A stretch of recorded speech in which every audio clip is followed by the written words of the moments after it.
So hello everyone, this is Eliezer Finehas and you're watching Eliezer Educational Academy। तो आज की इस video में हम लोग फर्स्ट ईयर बायोलॉजी के हम लोग chapter number 3 cell structure and function के एमसीक्यूज डिस्कस करेंगे। याद रखिएगा कि इससे पहले जो चैप्टर नंबर 1 है biological molecule and chapter number 2 enzymes, तो उसके जो एमसीक्यूज हैं हम ऑलरेडी डिस्कस कर चुके हैं। तो प्लेलिस्ट बनी हुई है चैनल पर, आप वहाँ से भी देख सकते हैं और मैं इस वीडियो के डिस्क्रिप्शन में आपको मैंने लिंक भी दिया हुआ है। तो वहाँ से जाकर आप चैप्टर नंबर 1 एंड 2 के जो मोस्ट इंपॉर्टेंट एमसीक्यूज हैं वहाँ से जाकर देख सकते हैं।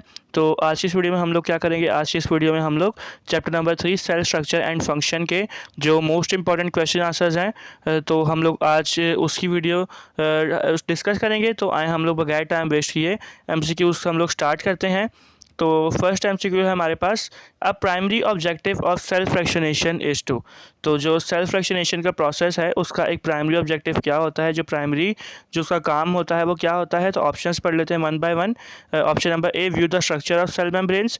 सेल फ्रैक्शनेशन क्या सेल मेम्ब्रेन के स्ट्रक्चर दिखाती है? नहीं, बिल्कुल गलत बात है।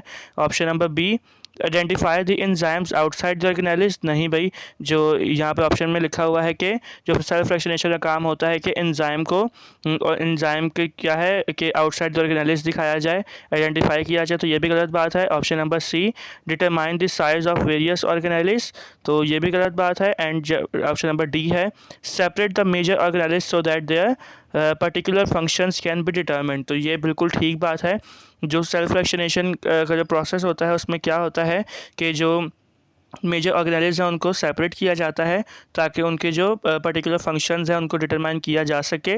तो option number D is the right answer. Then आगे पास आता है MCQ number 2, the volume enclosed by the plasma membrane of plant cells is much larger than the corresponding volume in animal cells. अच्छा भाई, तो जो प्लाज्मा मेम्ब्रेन का volume होता है प्लांट सेल्स के अंदर, तो वो as compare to animal cells हम लोग कंपेयर करें तो प्लांट सेल का जो प्लाज्मा मेम्ब्रेन का वॉल्यूम होता है वो एनिमल सेल्स के प्लाज्मा मेम्ब्रेन से कहीं ज़्यादा होता है।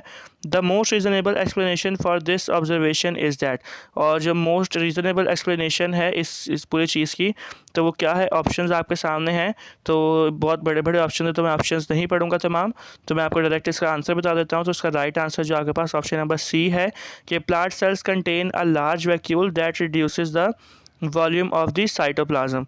तो जो प्लांट सेल होते हैं उनका जो वैक्यूल होता है वो बहुत ज़्यादा लार्ज होता है, जिसकी वजह से क्या होता है कि वो जो लार्ज वैक्यूल होता है वो साइटोप्लाज्म के वॉल्यूम को रिड्यूस कर देता है। इस वजह से जो प्लाज्मा मेम्ब्रेन का वॉल्यूम होता है प्लांट सेल का वो मच लार्जर होता है देन एनिमल सेल्स, बिकॉज उनके पास क्या होता है, उनके पास लार्ज वैक्यूल होता है जबकि एनिमल्स के पास नहीं होता।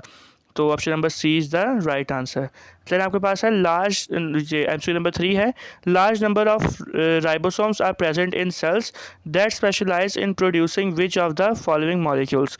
तो लार्ज नंबर ऑफ राइबोसोम्स जो है वो सेल के अंदर प्रेजेंट होते हैं, that specialize in producing which of the following molecules. वो जो राइबोसोम्स होते हैं सेल के अंदर जब मौजूद होते हैं तो वो राइबोसोम जो है वो क्या प्रोड्यूस करते हैं? आगे पास 4 ऑप्शंस हैं, लिपिड, स्टार्च, प्रोटीन्स या स्टेरॉइड्स। तो याद रखिएगा कि जो राइबोसोम्स होते हैं वो प्रोटीन्स जो है वो प्रोड्यूस करते हैं। तो इसका जो आपके पास राइट आंसर होगा वो ऑप्शन नंबर सी है, प्रोटीन्स। तो राइबोसोम्स का दूसरा नाम जो है वो प्रोटीन सिंथेसाइजिंग ऑर्गेनेली भी है। तो इसका मतलब क्या हुआ कि जो राइबोसोम्स है वो प्रोटीन्स बनाते हैं। तो option number C, proteins, is the right answer. Then आपके पास आता है MCQ number 4, in animal cells hydrolytic enzymes are packed to prevent general destruction of cellular components. तो एनिमल सेल्स के अंदर जो हाइड्रोलिटिक एंजाइम्स होते हैं वो पैक हुए होते हैं, किस वजह से पैक होते हैं? ताकि वो जो जनरल डिस्ट्रक्शन होती है, जो सेलुलर कंपोनेंट्स की डिस्ट्रक्शन होती है, तबाही होती है, उसको बचा सके। तो हाइड्रोलिटिक एंजाइम का ये काम होता है। विच of the following organelles functions in the compartmentalisation, और जो कंपार्टमेंट्स बने होते हैं, जो हाइड्रोलिटिक एंजाइम्स के कंपार्टमेंट्स बने होते हैं, तो वो कंपार्टमेंट्स के बनाना मतलब किस ऑर्गेनेली का काम है, वो फंक्शन किस ऑर्गेनेली का है? तो 4 ऑप्शंस आपके सामने हैं। Option number A, chloroplast, option number B, lysosome, option number C, peroxisome, या ऑप्शन नंबर डी, ग्लाइऑक्सिसोम। तो याद रखिएगा कि ऐसे ऐसे ऑर्गेनेली जो कि कंपार्टमेंट्स बनाते हैं हाइड्रोलिटिक एंजाइम्स के, तो वो जो ऑर्गेनेली है उसका नाम है लाइसोसोम। ठीक है, तो option number B, lysosome, is the right answer. Then आता है आपके पास MCQ नंबर 5th, टे सैक्स disease is a human genetic abnormality in cells accumulating and becoming clogged with very large and complex lipids. तो भी टे सैक्स disease की बात कर रहे हैं कि एक ह्यूमन जेनेटिक एबनॉर्मेलिटी है सेल के अंदर, जिसके अंदर जो सेल्स जो एक्यूमुलेट हो जाते हैं और बहुत एक लार्ज और कॉम्प्लेक्स लिपिड्स फॉर्म कर लेते हैं। Which cellular organelle must be involved in this condition. तो जो टे सैक्स डिजीज़ है, मैं आपको सिंपल तौर पे बताऊं कि टे सैक्स डिजीज़ के अंदर जो है कौन सा जो सेलुलर ऑर्गेनेली है वो सबसे ज़्यादा उसकी इन्वॉल्वमेंट होती है। तो हम लोग ऑप्शंस पढ़ लेते हैं one by one. Option number 1 endoplasmic reticulum, option number B Golgi complex, option number C lysosome या ऑप्शन नंबर डी माइटोकॉन्ड्रिया। तो याद रखिएगा कि जो टे सैक्स डिजीज़ होती है उसके अंदर सबसे ज़्यादा जो सेलुलर ऑर्गेनेली इन्वॉल्व होता है तो वो लाइसोसोम कहलाता है। तो ऑप्शन नंबर सी जो आपके पास लाइसोसोम, वही इसका जो है वो राइट आंसर है। देन आपके पास आता है MCQ number 6, which is one of the main energy transformers of cell. तो जो मेन एनर्जी ट्रांसफार्मर है सेल का वो कौन सा ऑर्गेनेली है। तो देख लेते हैं हम लोग वन बाय वन, ऑप्शन पढ़ लेते हैं। Option number A endoplasmic reticulum, option B Golgi complex, option number C lysosome या ऑप्शन नंबर डी माइटोकॉन्ड्रिया। तो याद रखिएगा कि जो एनर्जी ट्रांसफार्मर होता है सेल का तो वो माइटोकॉन्ड्रिया होता है, ठीक है। तो आपके पास आंसर क्या आएगा, option number D mitochondria is the right answer.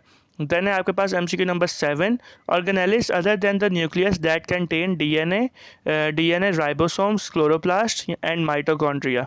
तो देखें जो न्यूक्लियस है, न्यूक्लियस को हटा के जो ऑर्गेनेलिज होती हैं उनके पास कौन सी चीज़ हर एक ऑर्गेनेली के पास होती है। यहाँ पे कुछ दिए गए हैं राइबोसोम्स, क्लोरोप्लास्ट एंड माइटोकॉन्ड्रिया। तो ये तीनों जो चीज़ें होती हैं ये क्या ऑर्गेनेलिस के अंदर प्रेजेंट होती हैं, या इन तीनों में से कौन सी चीज़ जो है वो हर एक मैं इसकी जो मेन एक्सप्लेनेशन है ये है कि जो ऑर्गेनेलिज होती हैं उन ये तीन चीज़ें आपको दी गई हैं, ठीक है। अब ये फर्स्ट है आपके पास राइबोसोम्स, सेकंड है क्लोरोप्लास्ट एंड थर्ड है आपके पास माइटोकॉन्ड्रिया। तो पूछा ये जा रहा है कि जितनी भी ऑर्गेनेलिज हैं न्यूक्लियस को हटाकर, तो इनमें से ऑर्गेनेलिज होती है उनके अंदर कौन कौन सी हर एक ऑर्गेनेली में इन तीनों में से कौन कौन सी चीज़ पाई जाती है, आपने ये बताना है। तो याद रखिएगा मैं आपको ऑप्शंस पढ़े बगैर बता रहा हूँ कि जो हर एक जो ऑर्गेनेली है उसके अंदर जो क्लोरोप्लास्ट एंड माइटोकॉन्ड्रिया जो होता है वो मस्ट होता है। तो फिर इसका आंसर क्या आएगा, जो क्लोरोप्लास्ट है वो नंबर 2 पर टिक हुआ है और जो माइटोकॉन्ड्रिया है वो 3 पर है। तो उसका जो राइट आंसर आपके पास होगा वो होगा 2 and 3 is the right answer. तो ऑप्शन नंबर डी जो है इसका वो राइट आंसर है। देन आपके पास आता है MCQ number 8, which structure is common to plant and animal cells. तो कौन सा स्ट्रक्चर जो है वो प्लांट एंड एनिमल सेल्स के लिए कॉमन होता है, ये आपने बताना है। Option number A chloroplast, cell wall, central vacuole या माइटोकॉन्ड्रिया। तो जो भाई प्लांट सेल्स के अंदर, एनिमल सेल्स के अंदर एक चीज़ कॉमन होती है इन चारों में से। तो याद रखिएगा कि जो क्लोरोप्लास्ट होता है वो सिर्फ और सिर्फ प्लांट सेल में होता है, सेल वॉल जो है सिर्फ और सिर्फ प्लांट सेल में होता है, सेंट्रल वैक्यूल भी सिर्फ और सिर्फ प्लांट सेल में होता है। ऐसी चीज़ जो प्लांट एंड एनिमल सेल्स दोनों में पाई जाती है तो वो क्या होती है, वो माइटोकॉन्ड्रिया होता है। तो ऑप्शन नंबर डी जो है इसका वो राइट आंसर है। तो आपके पास आता है MCQ number 9, cell organelle mainly concern with the detoxification of alcohol. तो कौन सा ऐसा ऑर्गेनेली है जो कि डिटॉक्सिफिकेशन ऑफ एल्कोहल में मदद करता है। कोई एल्कोहल की अगर कोई टॉक्सिसिटी हो जाती है तो कौन सा ऐसा ऑर्गेनेली है जो कि एल्कोहल को डिटॉक्सीफाई करता है। तो चार ऑप्शंस आपके सामने मौजूद हैं। Option number A chloroplast, option number B peroxisome, option number C central vacuole या ऑप्शन नंबर डी है आपके पास माइटोकॉन्ड्रिया। तो ये मेरी बात याद रखिएगा कि ऐसा सेल ऑर्गेनेली जो कि अल्कोहल को डिटॉक्सीफाई करता है सेल के अंदर, तो वो जो आपके पास ऑर्गेनेली होता है वो होता है पेरोक्सिसोम। तो option number B peroxisome is the right answer. Then आता है आपके पास MCQ number 10, clarity of image is generally known as. तो इमेज की जो क्लैरिटी होती है तो वो क्या कहलाती है। तो ये बहुत ज़्यादा एक समझ लेके आसान सवाल है कि जो क्लैरिटी ऑफ इमेज होती है उसको क्या कहते हैं। जब भी जैसे आप यूट्यूब पर, अगर आपको अपनी एग्जांपल देता हूँ कि आप जो यूट्यूब पर वीडियो देख रहे हैं अगर इमेज आपको क्लियर ना आए तो आप क्या करते हैं, आप सेटिंग्स पे जाते हैं और जो इमेज के जो रेजोल्यूशन है वो बोलता है ना कि 360p हो गया, 480p, 720p, 1080p, अब तो 1440p और अब मज़ीद दीगर आ गए हैं। तो ये जो सारी चीज़ें होती है रेजोल्यूशन होती है, ठीक है। तो जब भी आपको जो है वो इमेज ब्लर नज़र आ रही हो तो आप सेटिंग्स पे जाकर क्या करते हैं, रेजोल्यूशन बढ़ा देते हैं। तो उसका मतलब क्या होगा, clarity image is generally known as resolution.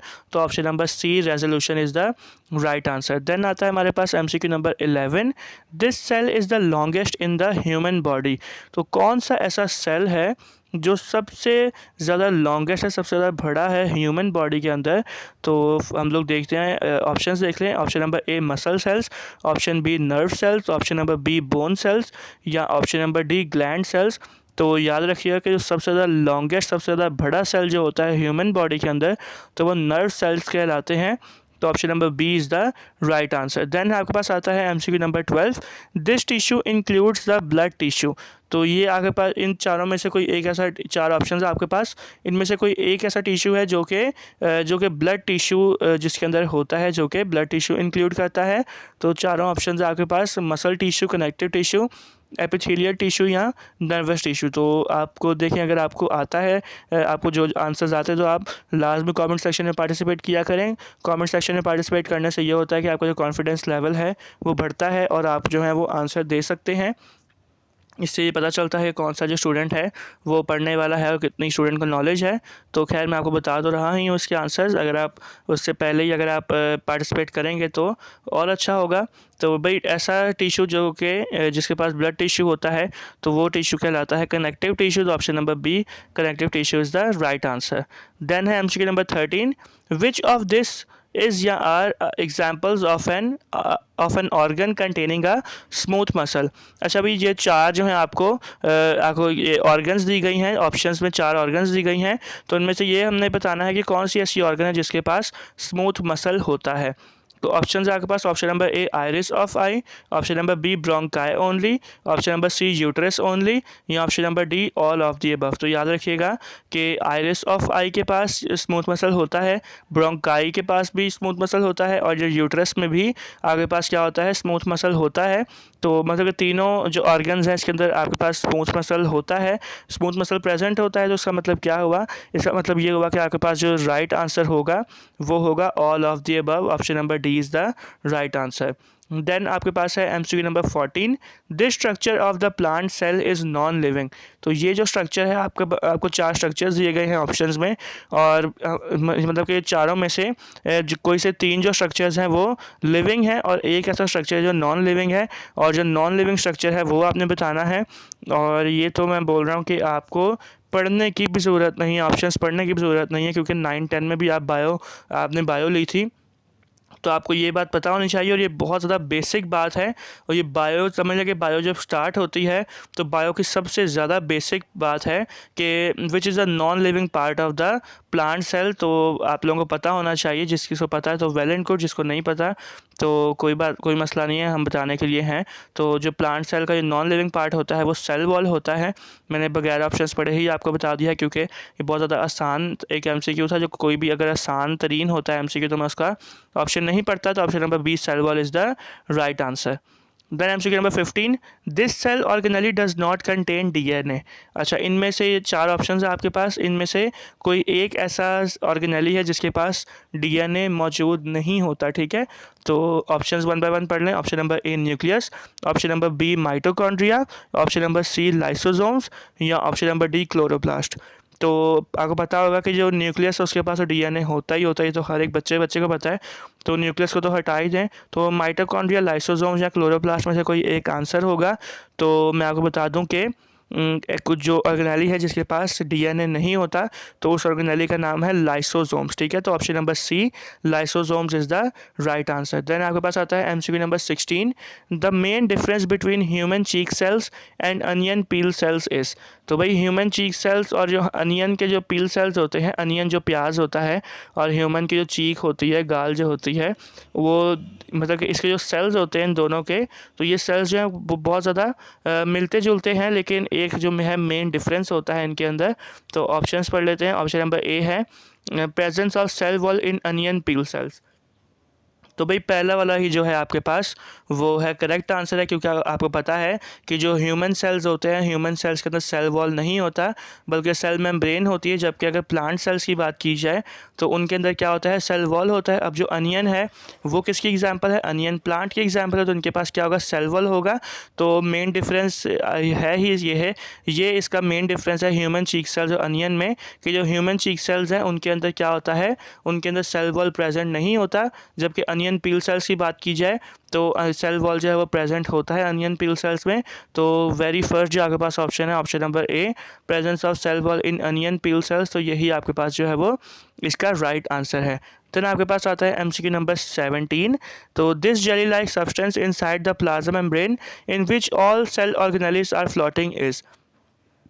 तो प्लाज्मा मेम्ब्रेन जो है आपके पास, उसके अंदर एक जेली लाइक सब्सटेंस होता है जिसके अंदर जितने भी जो सेल ऑर्गेनेल्स हैं वो समझ लिया कि तैर रहे होते हैं या फ्लोट कर रहे होते हैं।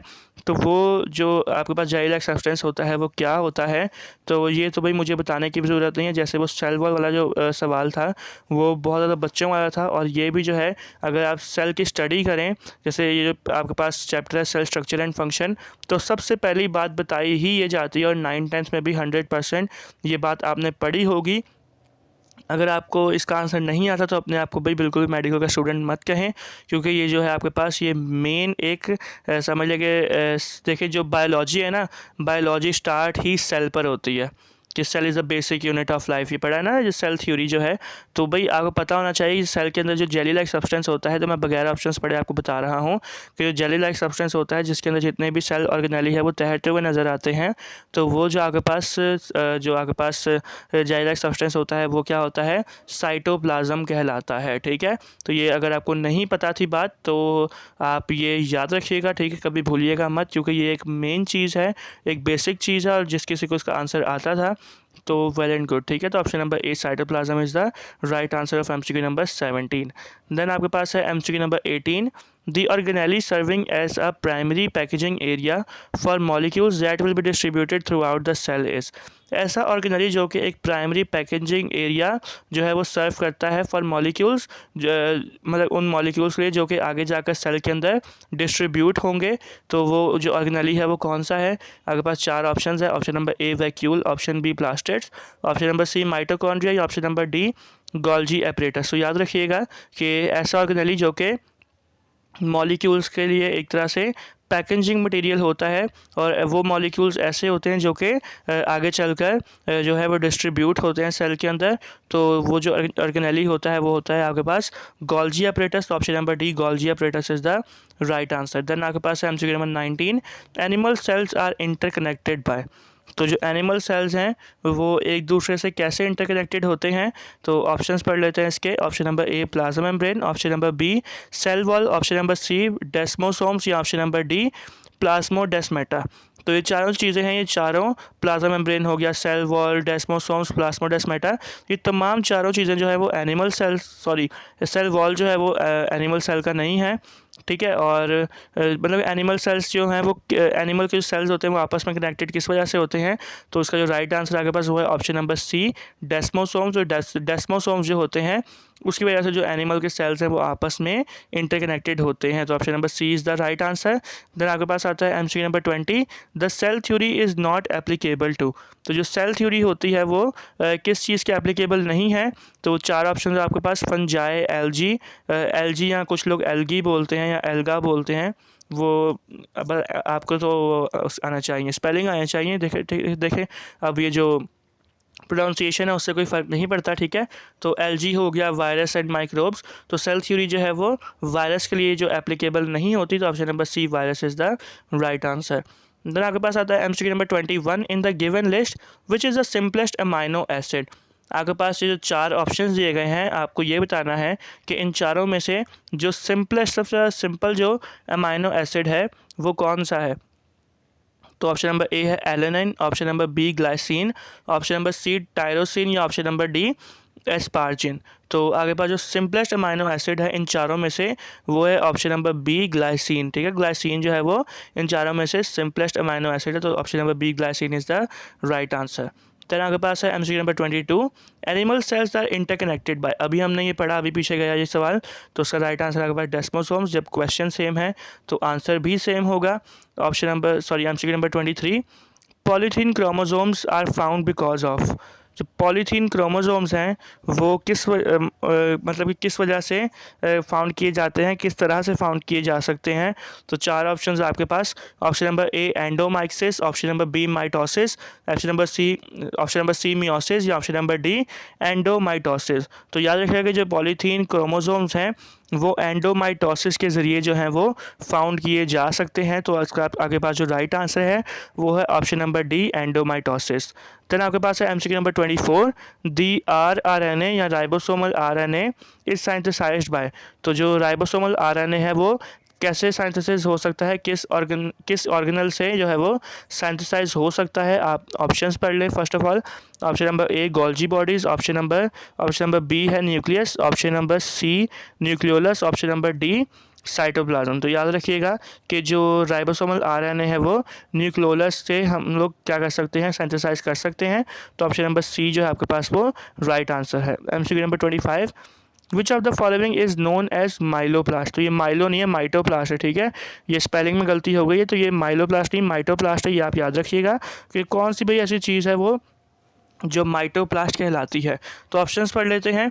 तो option number A mitochondria without outer membrane, option number B another name for mitochondria, option number C mitochondria without membranes, या option number D mitochondria without inner membranes. तो याद रखिएगा कि जो माइटोकॉन्ड्रिया होता है जो कि आउटर मेम्ब्रेन के बगैर होता है तो उसको माइटोप्लास्ट कहा जाता है। तो उसका जो आपके पास राइट आंसर होगा अब तक आपको पता चल जाना चाहिए। तो उसका राइट आंसर जो है आपके पास वो है mitochondria without outer membrane, option number A is the right answer. Then आपके पास आता है MCQ number 26, the lipid drugs detoxification including the other harmful compounds of various types in the ER is carried out by. तो जो lipid drugs detoxification होते हैं जो कि हार्मफुल कंपाउंड्स होते हैं, जो कि मतलब कि एंडोप्लाज्मिक रेटिकुलम के अंदर कुछ हार्मफुल कंपाउंड्स अगर आ जाएं तो मतलब कि वो जो हार्मफुल कंपाउंड्स हैं वो किसकी मदद से जो है वो निकाले जा सकते हैं। तो ऑप्शंस आपके सामने हैं। Option number A cytochrome F, option number B cytochrome BF, option number C cytochrome P450, option number D cytochrome D। तो इसका आपके पास राइट आंसर है cytochrome P450 is use for the detoxification of drugs. तो option number C जो आपके पास वो इसका राइट आंसर है। देन MCQ नंबर 27 है, sodium and potassium pumps are examples of. Sodium and potassium pump जो है आपके पास वो किस चीज़ की एग्जाम्पल है।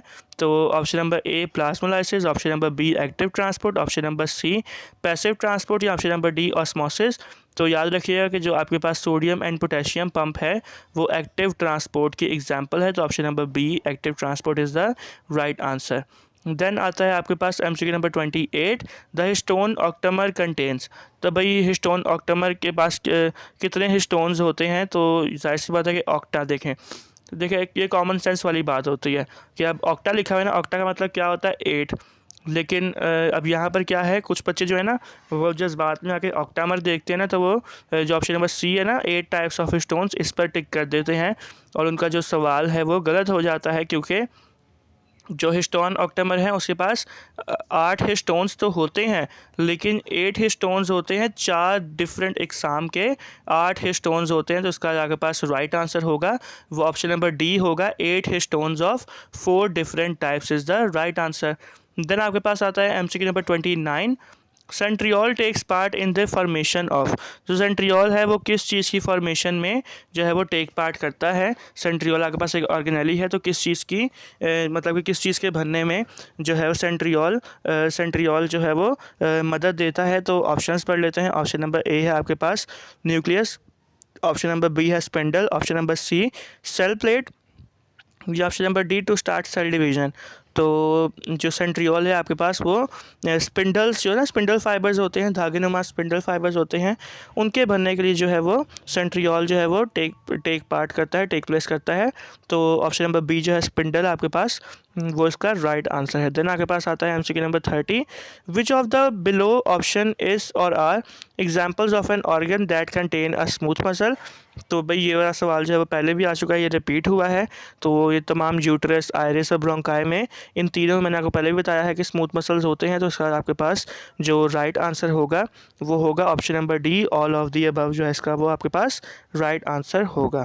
देन आता है आपके पास MCQ number 31, the major difference between the human cheek cells and onion peel cells. तो ये भी मैं आपको इसका आंसर बता चुका हूँ। तो आप अगर जो स्टूडेंट है अच्छे से देख रहा है, लेक्चर को अच्छे से सुन रहे हैं, अच्छे से समझ रहे हैं, तो उनको अभी से ही जो है इसका आंसर आता होगा। देखिए मैं अब ये आप पर छोड़ रहा हूँ, ठीक है। मैंने आपको पहले इसी वीडियो में मैंने आपको इसका आंसर बता दिया है। अब आप लोगों का ये टेस्ट है कि जो स्टूडेंट अच्छे से जो लेक्चर सुन रहा है उसको इसका जो है आंसर पहले से आता होगा, ठीक है। तो इसका आंसर आप खुद बताएंगे। आपने क्या करना है, कमेंट सेक्शन में मुझे इसका आंसर बताना है। देन आपके पास आता है MCQ number 32, an organelle that mainly serve as a packaging area for molecules that are distributed across the cell. तो भाई ये वाला सवाल भी जो है वो हमने किया हुआ है, और इसका जो आपके पास राइट आंसर था वो भी आप खुद बताएंगे, ठीक है। मैंने आपको देखिए अभी पास्ट में अभी जो हमने किया इसी वीडियो के अंदर ही पहले ये सवाल आ चुका है। तो ये सवाल का जो आंसर है वो आप खुद बताएंगे। ये देखें, ये जो रिपीट करने का वजह यही थी रिपीट करने की कि आप लोगों को चेक करना है कि आप लोग जो है लेक्चर्स कितने ध्यान से सुनते हैं या नहीं, ठीक है। तो ये भी हमने पहले देख लिया। MCQ नंबर 33 है, the cell theory is not applicable to. तो ये वाला सवाल भी अभी हमने पास्ट में किया है, अभी इसी वीडियो में किया है। तो उसका आंसर भी ये आप लोगों का क्या है, आप लोगों का टेस्ट है, ये आपने इसका आंसर खुद आपने बताना है। और आपने क्या करना है, कमेंट सेक्शन में बताना है इसका आंसर, और मैं आपको डेफिनेटली रिप्लाई भी करूँगा कि आपका आंसर सही है या गलत है। देन आपके पास 34 है, इन the given below list which one includes the blood tissue. तो ये वाला सवाल भी भाई रिपीट है, ठीक है।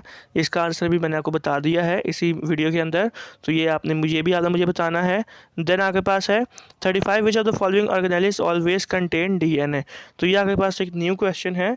इसमें ये पूछा जा रहा है कि आप लोगों को 4 जो ऑप्शन दिए गए हैं, इन चारों में से आपने बताना है कि कौन सा ऐसा ऑर्गेनेली है जिसके पास हमेशा जो है वो DNA मौजूद रहता है। Option number A centriole, option number B Golgi complex, option number C lysosome, या ऑप्शन नंबर डी माइटोकॉन्ड्रिया। तो याद रखिएगा कि जो ऐसा ऑर्गेनेली जिसके पास हमेशा जो DNA मौजूद होता है, तो वो आपके पास ऑर्गेनेली है माइटोकॉन्ड्रिया। तो option number D mitochondria is the right answer. Then आपके पास आता है MCQ number 36, which distinguishes a prokaryotic cell from eukaryotic cell. तो आपने बस मतलब कि ये कहने का ये मतलब है इनका कि प्रोकैरियोटिक सेल और यूकैरियोटिक सेल में जो मेन डिफरेंस है वो बताना है। तो ऑप्शन नंबर ए है आपके पास, prokaryotic cell have a cell wall and a nucleus. तो गलत बात है भाई, प्रोकैरियोटिक सेल के पास सेल वॉल एंड न्यूक्लियस नहीं होता। देन आपके पास है कि option number B, prokaryotic cells have no membrane bound organelles. तो ये बिल्कुल ठीक बात लिखी गई है कि जो प्रोकैरियोटिक सेल्स होते हैं उनके पास कोई भी मेम्ब्रेन बाउंड ऑर्गेनेली नहीं होता, जैसा कि माइटोकॉन्ड्रिया हो गया, राइबोसोम्स, गोल्जी एपरेटस वगैरह। तो ये सारे होते हैं मेम्ब्रेन बाउंड ऑर्गेनेलीज होते हैं। तो प्रोकैरियोटिक सेल्स के पास मेम्ब्रेन बाउंड ऑर्गेनेलीज नहीं होते, जबकि यूकैरियोटिक सेल्स के पास मेम्ब्रेन बाउंड ऑर्गेनेलीज होते हैं। तो यही एक मेन डिफरेंस है। तो ऑप्शन नंबर बी जो आपके पास वो इसका राइट आंसर हो जाएगा। देन आपके पास है MCQ number 37, the elasticity of the plasma membrane demonstrates that it is made up in part of. तो जो इलास्टिसिटी होती है प्लाज्मा मेम्ब्रेन के अंदर, जो प्लाज्मा मेम्ब्रेन है आपकी सेल की एक मेम्ब्रेन होती है जिसको प्लाज्मा मेम्ब्रेन कहा जाता है। तो उसकी इलास्टिसिटी जब हम लोग देखते हैं कि वो इलास्टिक होती है इन नेचर, तो उससे क्या पता चलता है कि वो किस चीज़ की वजह से, कौन सी ऐसी चीज़ की वजह से जो प्लाज्मा मेम्ब्रेन है वो इलास्टिक है। तो याद रखिएगा कि जो इलास्टिसिटी होती है प्लाज्मा मेम्ब्रेन की वो लिपिड्स की वजह से होती है। तो option number A, lipids is the right answer. MCQ number 38, the cell wall of plant cell is different from that of prokaryotes in. तो जो प्लांट सेल की जो सेल वॉल होती है वो प्रोकैरियोट से किस चीज़ में डिफरेंट होती है। तो option number A, both structure and chemical composition, option number B structure only, option number C chemical composition only, option number D number of layers only. तो याद रखिएगा कि जो प्लांट सेल की जो सेल वॉल होती है, प्लांट के जो सेल वॉल होता है और जो प्रोकैरियोटिक सेल्स होते हैं वो दिखने में स्ट्रक्चर वाइज बिल्कुल सेम होते हैं, लेकिन जो केमिकल कॉम्पोजिशन होती है उनकी वो डिफरेंट होती है। तो इस वजह से जो इसका राइट आंसर होगा वो होगा chemical composition only. Option number C is the right answer. Then आपके पास है फाइनली आपके पास फाइनल MCQ है, लास्ट MCQ है इसका, MCQ नंबर 39, which of the following are present in prokaryotic cells. तो आपके पास कुछ आपको ऑर्गेनेलिस यहाँ पर ऑप्शंस में दिए गए हैं और आपने बताना है कि कौन सा ऑप्शन सही है और प्रोकैरियोटिक सेल में क्या चीज़ प्रेजेंट होती है। तो ऑप्शन नंबर ए है आपके पास क्लोरोप्लास्ट, DNA या न्यूक्लियर एनवेलप, गलत बात है। ऑप्शन नंबर बी, क्योंकि ये जो आपके पास है प्रोकैरियोटिक सेल के पास क्लोरोप्लास्ट और न्यूक्लियर एनवेलप नहीं होता। देन आगे बढ़ते हैं, ऑप्शन नंबर बी है आपके पास chromosomes, mitochondria, envelope. Option number C cytoplasm, DNA, mitochondria. या option number D cytoplasm, DNA and ribosome. तो इन चारों में से कोई ऐसा ऑप्शन है जिसके अंदर जो प्रोकैरियोटिक सेल्स के अंदर जो तमाम ऑर्गेनेलिज़ हैं वो पाए जाते हैं। तो याद रखिएगा कि जो प्रोकैरियोटिक सेल्स हैं उनके अंदर साइटोप्लाज्म, DNA एंड राइबोसोम जो हैं ये पाए जाते हैं। तो मुझे उम्मीद है कि अब आपको इसका आंसर पता चल गया होगा। तो इसका राइट आंसर आपके पास option number D cytoplasm, DNA and ribosomes. तो यहाँ पर जाकर जो है आपके जो जितने भी MCQs मोस्ट इंपॉर्टेंट थे from chapter number 3 cell structure and function जाकर ख़त्म होते हैं। अब नेक्स्ट वीडियो में हम लोग जो है चैप्टर नंबर 4 से हम लोग कंटिन्यू करेंगे। तो ये जो हमारे चैनल पर है ये सीरीज़ स्टार्ट हुई है, आपके जो फर्स्ट ईयर बायोलॉजी है उसकी जो MCQs हैं उसकी सीरीज़ स्टार्ट हुई है। तो रोज़ के रोज़ जो है डेली वीडियोस आती हैं MCQs पर। तो अगर आप चाहते हैं कि आपको जल्द से जल्द आप इससे फ़ायदा हासिल करें, आप तैयारी करें, तो बेल आइकन को लाजमी प्रेस कर दें ताकि आपको हमारी हर एक वीडियो आने का नोटिफिकेशन जल्द से जल्द रिसीव हो सके। और चैनल को भी लाजमी सब्सक्राइब कर दिया करें अपने टीचर को सपोर्ट करने के लिए। तो फिर मिलते हैं अपनी नेक्स्ट वीडियो में, तब तक के लिए goodbye and take care और देखते रहें एलिज़र एजुकेशनल एकेडमी।